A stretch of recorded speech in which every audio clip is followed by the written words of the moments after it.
Toronto, Canada, it's considered one of the safest big cities in the world. The church Wellesley Gay Village, it was a fun-loving, jovial place for folks to come in and celebrate. At Christmas, people from all over fill the streets of Toronto to celebrate.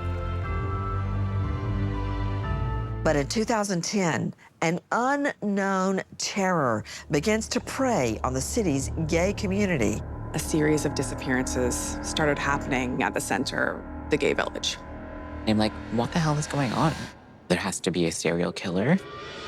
What follows is one of the most shocking investigations in Toronto history. We had no idea what was going on. He just turned around and grabbed me by the throat. My greatest fear was being found dead. Someone was saying that they had killed and consumed brown-skinned man in Toronto's gay village.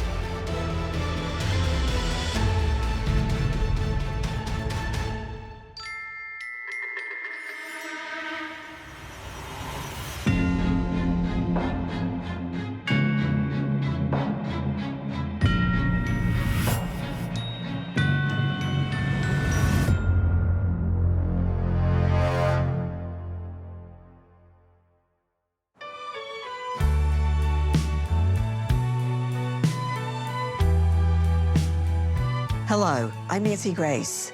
Thank you for being with us here at the Christmas Killings.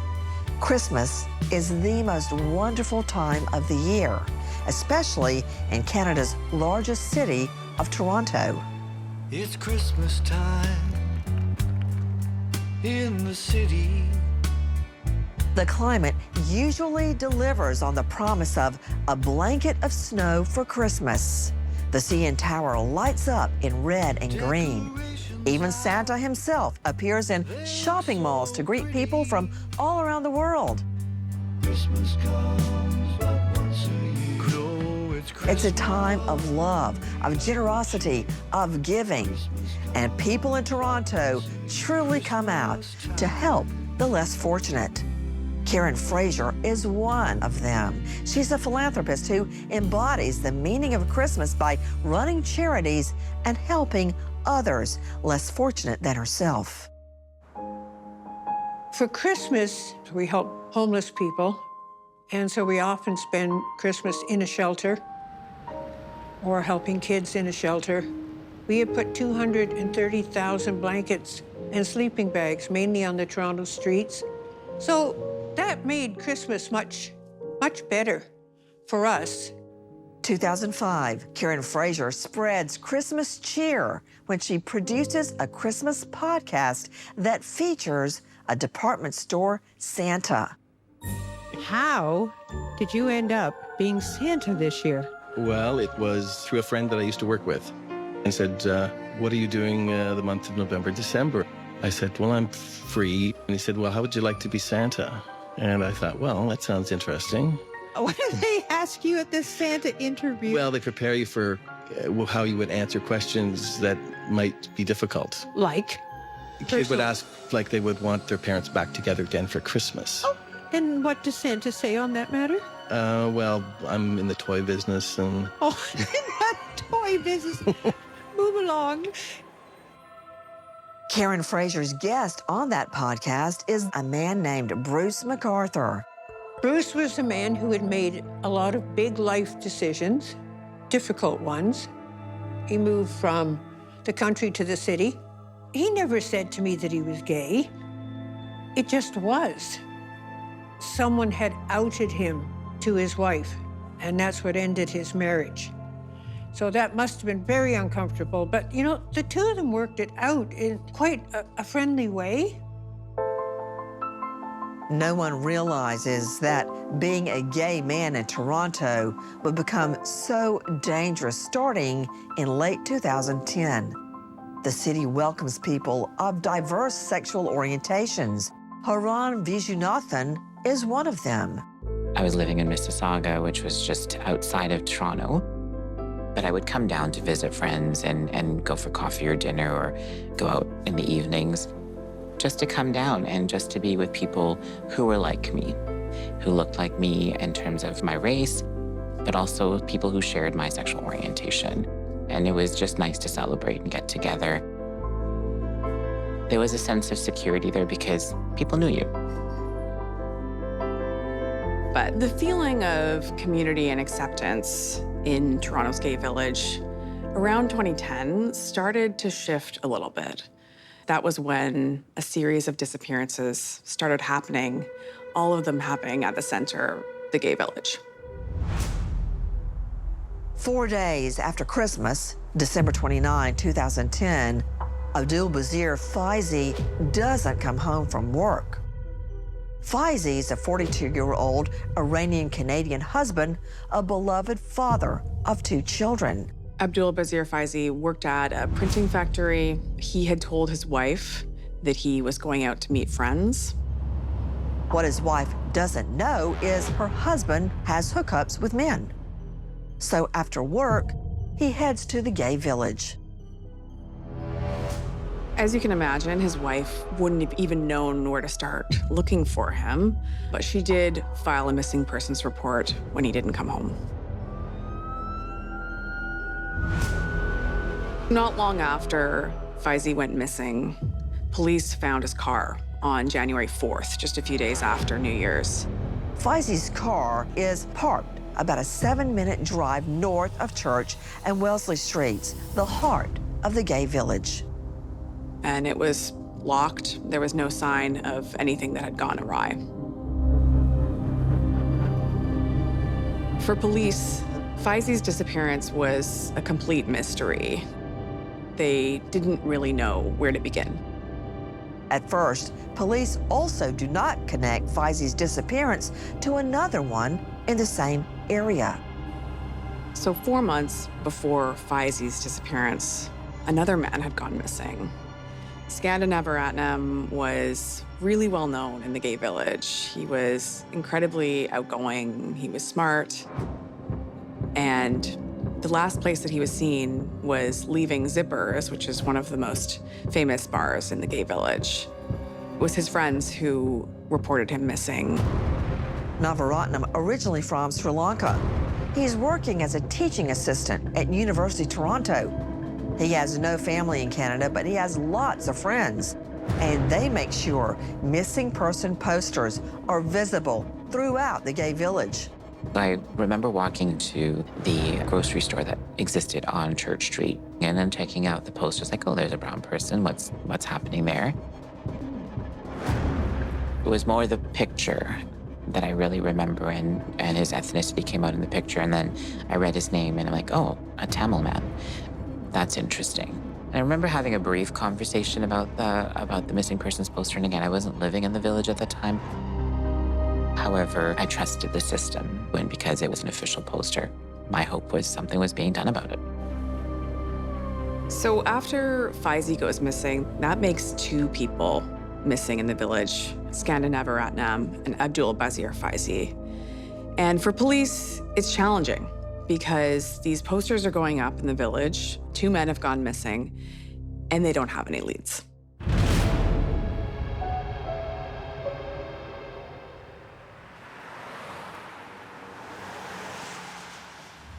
Toronto police find no evidence of foul play. Months go by, but no meaningful tips are generated by the posters of the missing men. 2 years later, another man goes missing. Majid Kayhan lived in the village. He was also well known there. He was from Afghanistan originally. And his son ended up reporting him missing because he stopped getting phone calls from his dad. And that's when I moved into the village in 2012, and my roommate and I shared an apartment on Maitland Street, and we'd be going down, walking the dog. You see the posters again, I'm like, why? What the hell is going on? And that fear started happening in 2012, which is the village safe anymore for people of color. And I started working at the Alliance for South Asian AIDS Prevention at the time as the interim executive director.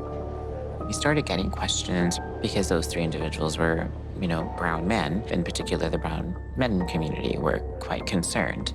And of course, we tried to inquire and we're following up with the police, and we didn't get much information. So we would just say, you know what, if you're going out and you're meeting somebody for the first time and it's anonymous, then just make sure somebody knows. Let your roommate or a friend know that you're going out to meet somebody.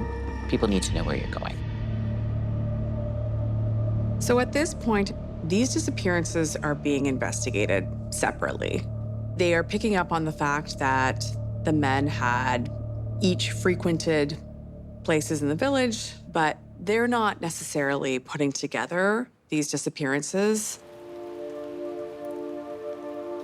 That all changes a few weeks later. So in November 2012, Toronto police got a truly remarkable tip coming from the Swiss police. And what they said was that they had an informant who was spending some time on some cannibalism fetish sites and had gotten a tip there that someone was saying that they had killed and consumed a brown-skinned man in Toronto's gay village.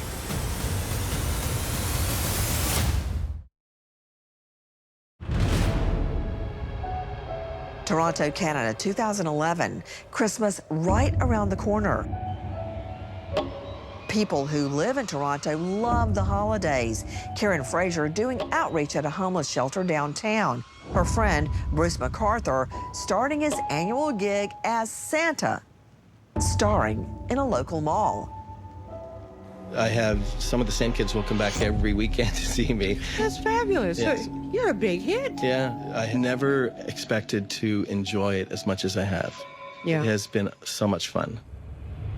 Karen Fraser unaware at that point, men are going missing in the gay village. Meanwhile, Toronto police responding to a shocking tip that's come all the way from Switzerland. Someone online had admitted to consuming a brown-skinned man from Toronto's gay village.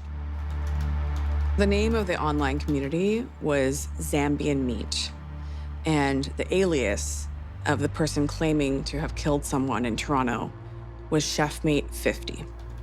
And as unbelievable as that tip might sound, it had come from someone who had a track record of previously finding someone who was a real cannibal in Slovakia. And so police pursued it. They end up sending someone to Switzerland to do further investigation. The tip also connects the 3 missing person cases in the gay village to become a joint investigation. They launch Project Houston. It's a special task force that is specifically to look at these 3 disappearances. They can no longer deny that there are some similarities here, and they decide that they have to really drill down and look at what's going on here. Navaratam, Faizi, and Kayan all go missing from a 3-block radius. All 3 men are physically similar, and they come from similar backgrounds, all 3 middle-aged. The name of the project comes from Houston, we have a problem. Project Houston is an intensive investigation, but Toronto police don't go public with it. They're also not working directly with gay organizations in the city. Project Houston saw police investigators do a lot of the classic tactics when you're running an investigation. They did ground searches, they conducted dozens of interviews. They also focused in on that tip about Chefmate 50. They poured tons of resources into that tip, examining whether they could find this man who was claiming to be a cannibal. And it did ultimately lead them to an arrest, but it was nothing like they were expecting. Chefmate 50 ends up being a man in his 60s from Peterborough, Ontario, James Brunton. They found a man in Chefmate 50 who had fantasized a lot about cannibalism, who'd written some pretty disgusting things on the internet. but ultimately, a lot of it had been just fantasy. He had been a Little League coach for a hockey team, and they found that he had been placing cameras in the locker rooms and were able to arrest him on child pornography. He was ultimately convicted, but police were able to confirm that he had never, in fact, killed or eaten anybody. Toronto police go public about Project Houston after the arrest of James Brunton. They hope to learn more about the missing men. Right now, we're just looking at the 3 men, and it's classified as a missing person investigation. This foul play suspect is still unclear. But right now, what we need are leads. We need people to call in, giving us information on their whereabouts. It's great to know that the Toronto Police Services did have a project to look for these men, Project Houston. And I'm grateful in that that project actually resulted in a child porn ring being shut down. However, it really didn't do anything for the 3 men that went missing.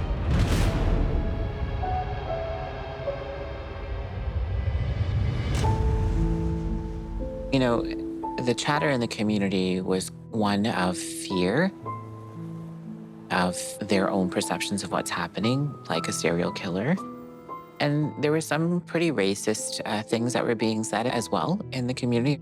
Oh, they're all brown people, they're new to the country, and they're probably living a closeted life, and they're probably just gone back to their wives or their families outside of Toronto or back to their home countries.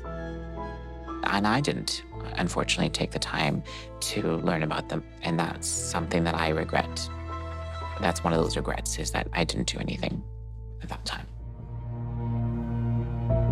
In the end, Project Houston never solves the missing person cases, but police do uncover an important clue for future investigations.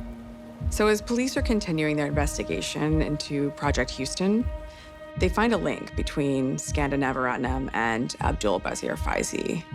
Each of them had written down a username, Silver Fox. As it turned out, that was a username that was on silverdaddies.com. It's a meeting site for gay men. So when police looked further into that Silver Fox username, they found out that it was a man named Bruce, who was 61 and from Toronto. Police continue to look into that lead, and they ultimately land on Bruce McArthur.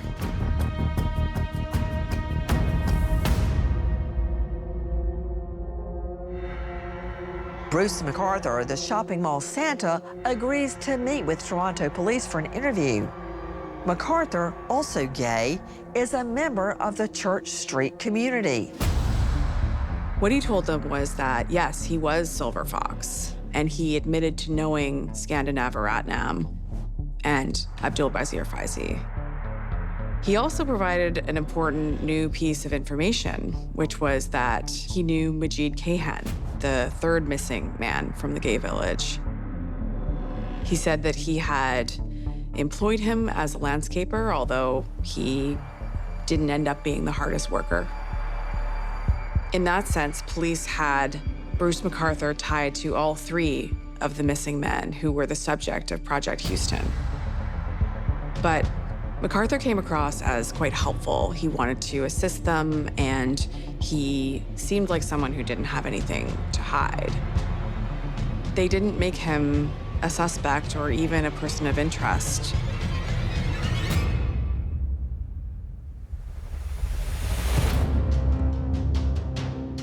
After the conviction of James Brunton, and 5 months after police speak to Bruce McArthur, Project Houston is closed.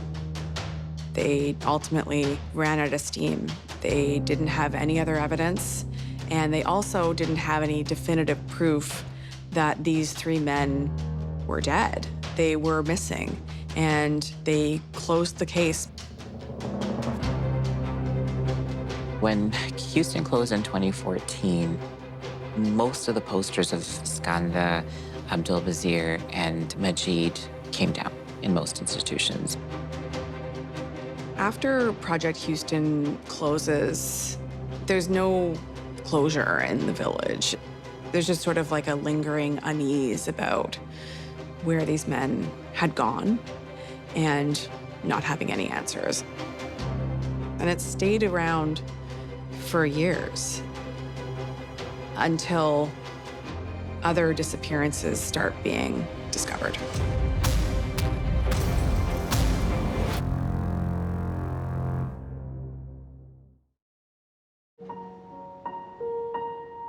This is the Christmas Killings. Thank you for being with us. In 2011, Toronto, Canada seems like one of the safest cities in the world, a city that at Christmas time welcomes people from all around the world, including all cultures, ethnicities, and sexual orientations. But is evil lurking in Toronto's gay neighborhood? 3 men disappear. Karen Fraser continues her Christmas charity work on Toronto's streets, unaware of the disappearances. Her Santa Claus friend, Bruce McArthur, also works as a gardener, helping her raise money for her causes. Bruce McArthur was a genius at creating container arrangements of foliage or flowers. Really amazingly talented. He donated porch arrangement for Christmas, and we auctioned it off, and it raised a lot of money.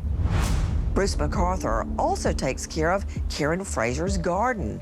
In return, she allows him to store his landscaping equipment in her garage. He loved his work, and he knew he was really good at it. He tended people's gardens. He took care of them. He designed them. He planted them. Bruce helped anytime we needed something for a display, for a charity, to thank someone who'd done something really nice for the charity. Bruce never hesitated.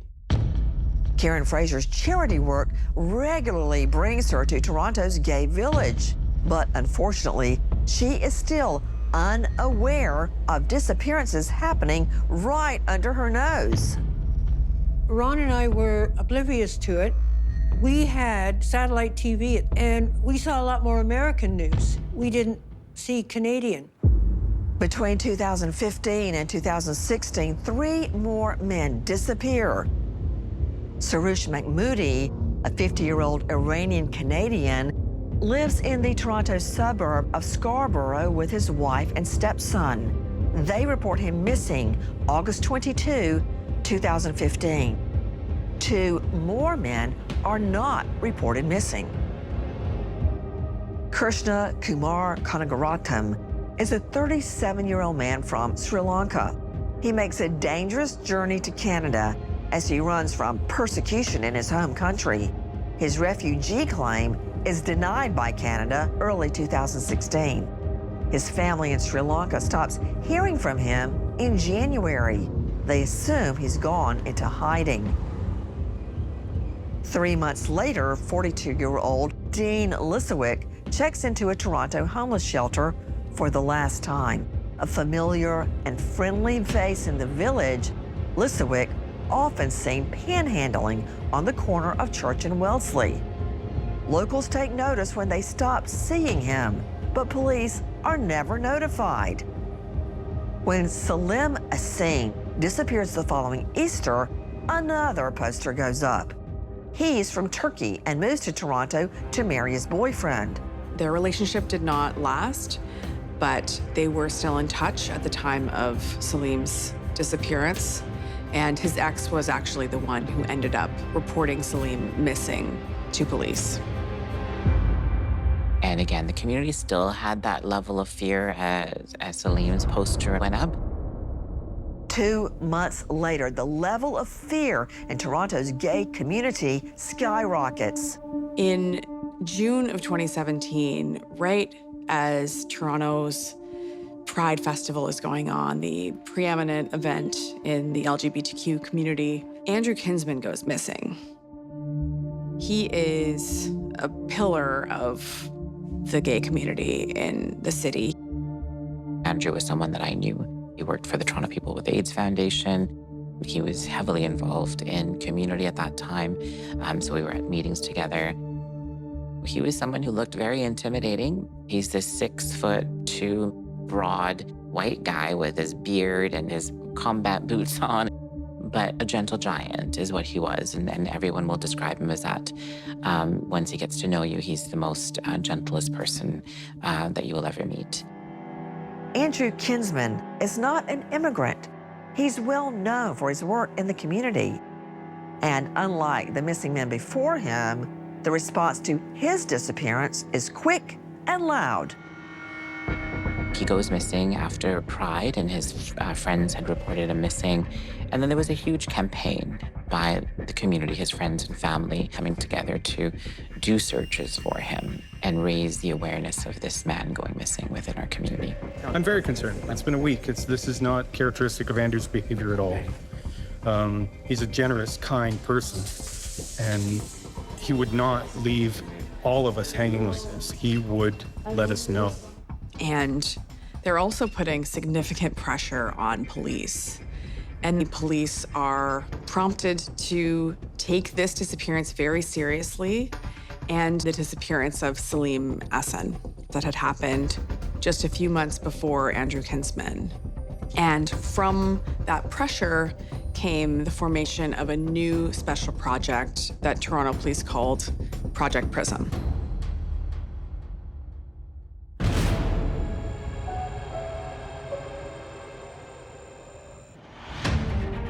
One of the things that Toronto Police find in Andrew Kinsman's apartment when they're conducting a search are 2 shoeboxes that have been stuffed with cash, about $130,000.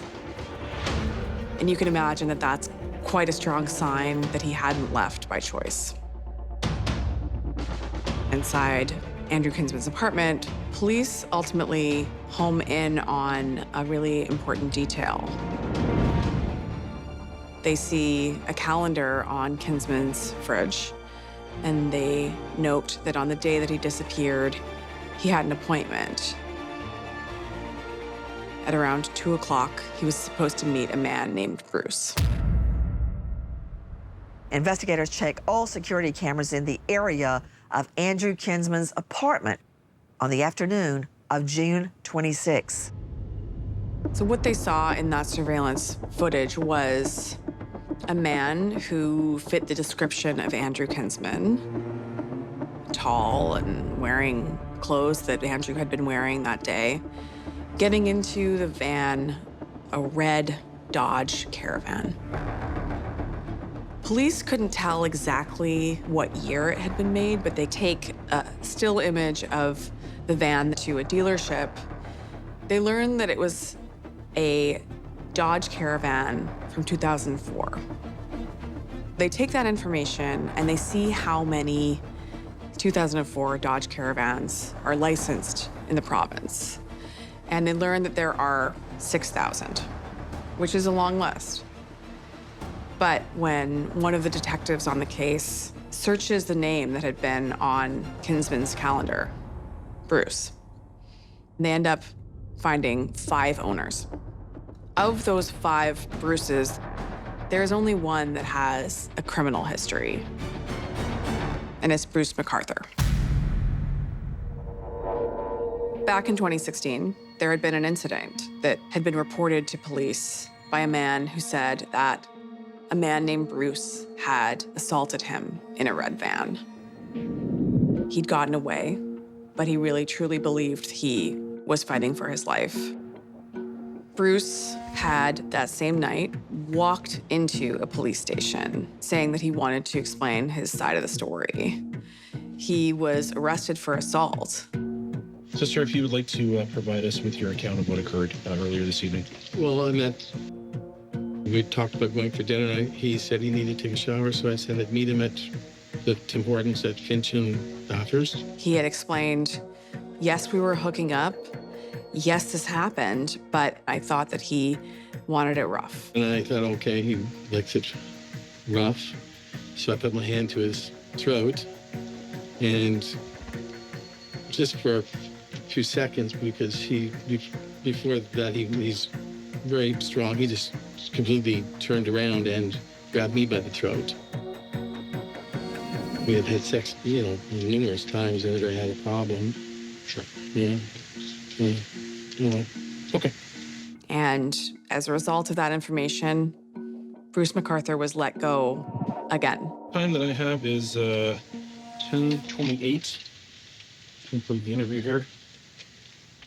August 2017, police begin tracking Bruce McArthur. He's their prime suspect, but they do not release his name to the public. They see him coming and going in his red van, going to landscaping gigs, meeting with friends.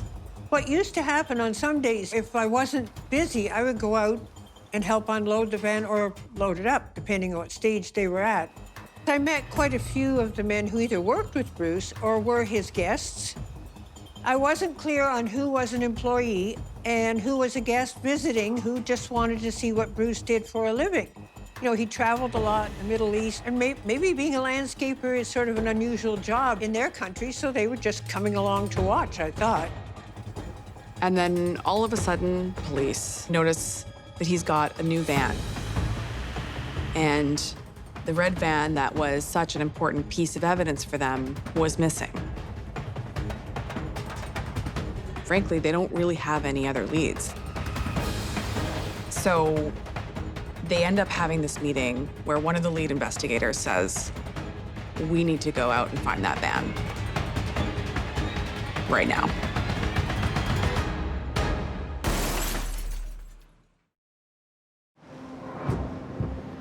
Toronto, Canada, 2017, police launch a desperate search for the van in which they believe Bruce McArthur murdered Andrew Kinsman. For weeks, they visit dealerships, body shops, and wrecking yards across the Greater Toronto area. And finally, around Canadian Thanksgiving, police get a break. They get lucky. They talk to the owner of an auto wrecking company who says, yeah, we have this van.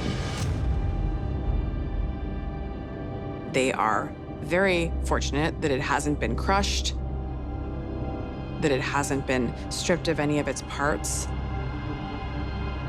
They have finally on their hands an incredible piece of evidence, which is the red Dodge Caravan that had been driven by Bruce McArthur. So police had lost his van once. They did not want to lose it again. And so they towed it from the wrecking yard and they followed behind all the way down the highway, taking it to the Center for Forensic Sciences. When the forensic evidence comes back, it's incredibly important. They are able to determine that there are bits of Andrew Kinsman's blood inside the van.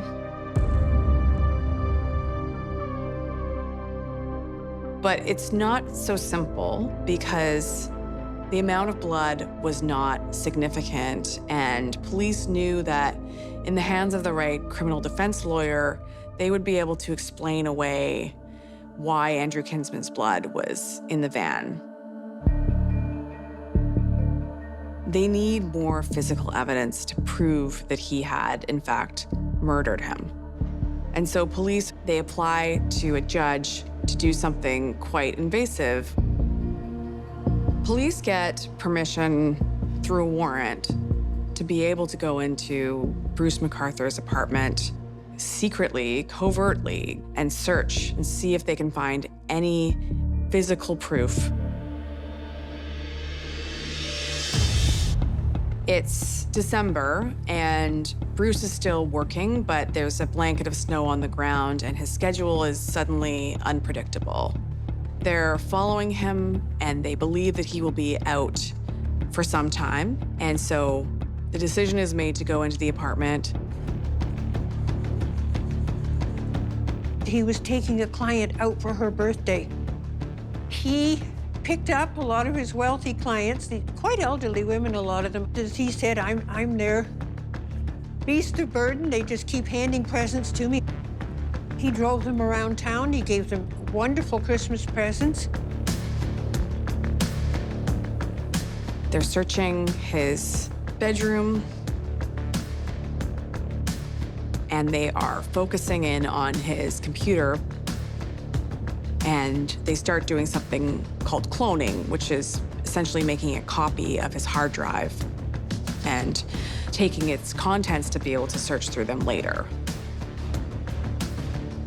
And so they're about 45% of the way through getting the contents of his computer when they find out that he's actually on his way back. Having him discover that they were actually in there might be fatal to their investigation, so they have to cover their tracks, and they have to immediately get out of the apartment. Police only have about half the computer's contents, but that's enough to get started.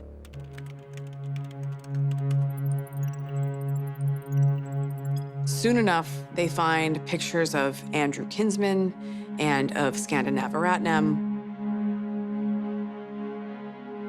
But they're pictures from much happier times, from when they were alive, and it's not necessarily a smoking gun.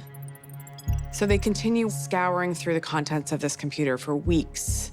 They're working through Christmas. So they start taking a different approach and are looking for images through a different kind of software that allows them to find deleted images.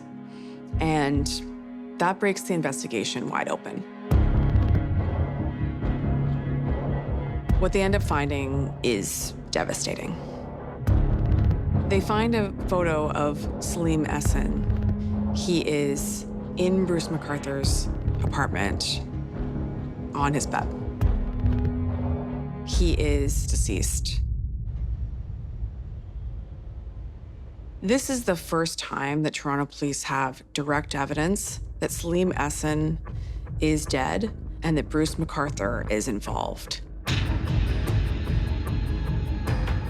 As they continue their investigation, they find more photos.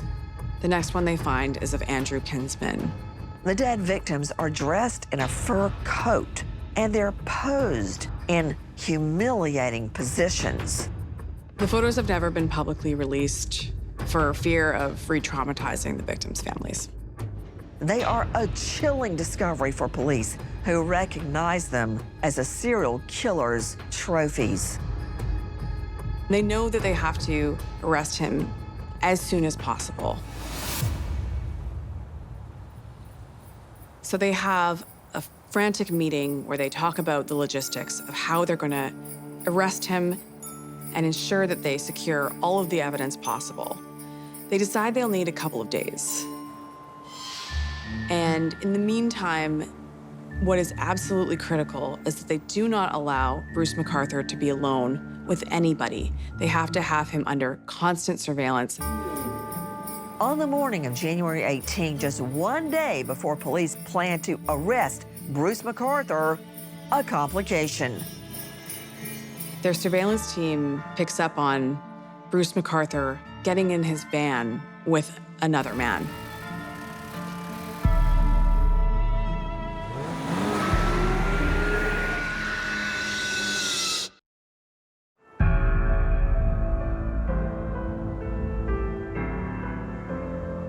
Police learn their prime suspect in a series of murders targeting gay men is on the move. His name, Bruce McArthur. Police have McArthur under surveillance, but now they fear he's driving another potential victim to his apartment. They realize they need to immediately arrest him. There is potentially a life that's on the line. And so all of a sudden, they are rushing, they're speeding over to his apartment, and they are fighting against time to get there before he can do anything rash. By the time police reach the building, Bruce McArthur and his companion have already gone upstairs. Police head up to his apartment, and they're ready to just push in that door. But first they knock, and McArthur ends up answering the door. And Investigators tell him that he is under arrest for the murder of Andrew Kinsman and Salim Essen. He doesn't seem surprised. And then when detectives go into his bedroom, they make quite a discovery. They find a man who was handcuffed, he was naked, and he also had a black hood that had been placed on his head. But he was alive. The man on the bed very well could have been victim number 9. Right after McArthur is arrested, police fan out to all the properties that are connected to him through his landscaping. And very soon they focus in on 53 Mallory Crescent, where he had kept his landscaping equipment. It was a very cold day. It was a cold winter, actually. I was getting up when there was a pounding on the door, and I was surprised they didn't break the glass on such a cold day. So I pulled the door open, and there were 2 guys in navy blue. I thought maybe they were police, but it didn't really look like a uniform. Man kept saying, are you Karen Fraser? Yes. Well, you have to leave your house now. A terrible crime has been committed, and Bruce McArthur's been arrested. It's like my brain split in 2. It seemed almost impossible. I guess part of my brain had decided that I didn't hear that right. So he repeated it. So I said, okay, and then we left. And we didn't know that we wouldn't be back for 23 days. Of course, we defended Bruce McArthur for several days because he'd only been arrested. And he'd been a friend for 15 years. You don't kick a friend under the bus. When police search Karen Fraser's property, they bring in cadaver dogs. The dogs show immediate interest in Karen's flower pots. When I went in to be questioned with the police at 51 Division, we sat there for hours. When the police fanned out photographs on the table in front of me and said, do you know any of these men? And I said, the man on the left, that's Skanda. I met Skanda once for 10 minutes, like 8 years before. And I remembered his name and I remembered everything about him. That's the kind of guy he was. He was delightful, smart, charming. I did remember Hamid as well. Well, I call him Hamid because I feel like I know these men now. He was an employee, and Hamid had the most fabulous smile, you know, the crinkly-eyed smile. Very attractive man, looked very pleasant. And I said to the officer, may I ask what the crime is? No one had said. They said, yes, he's been arrested for the murder of 2 men. The contents of the flower pots are frozen solid, but X-rays are taken and analyzed. About 3 days later, one of the detectives who we were getting to know quite well at that point just said, stop wasting your sympathy on that guy. I don't think we've ever had more evidence on a killer than we've got on that guy. Oh. Okay. We stopped defending him. Eventually, the frozen skeletal remains of 7 innocent men will be discovered in those flower pots. The 8th victim's remains are found elsewhere, there on Karen Fraser's property. It is the worst serial murder case in Toronto history. When I found out what was in the planters, the evidence of his terrible crimes in my backyard, it certainly confirmed he's a monster.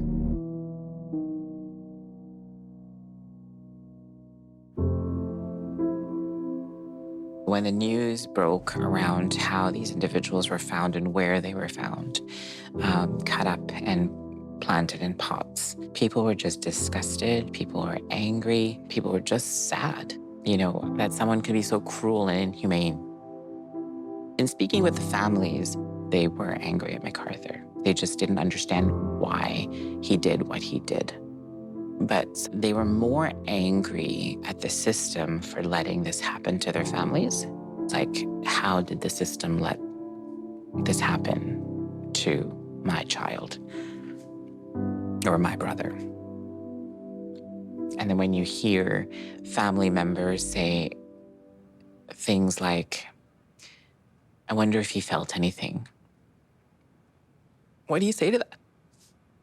And so it was those kinds of questions and fear that really rested within community and within definitely the families, which was the tragic part. Bruce McArthur waives his right to a preliminary hearing. On January 18, 2019, he pleads guilty to 8 counts, first-degree murder. McArthur gets an automatic life sentence with no chance of parole.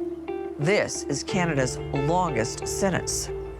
Bruce McArthur shows no remorse in court, and he has never said another word publicly.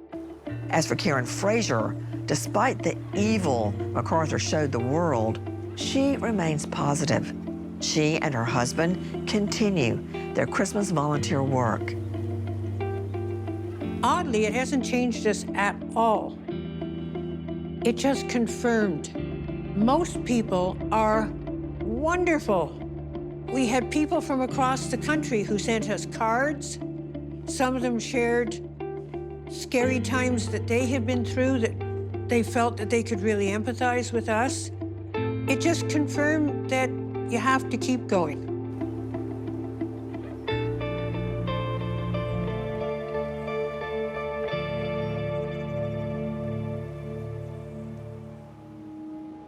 It's a shocking end to Toronto's biggest serial murder investigation.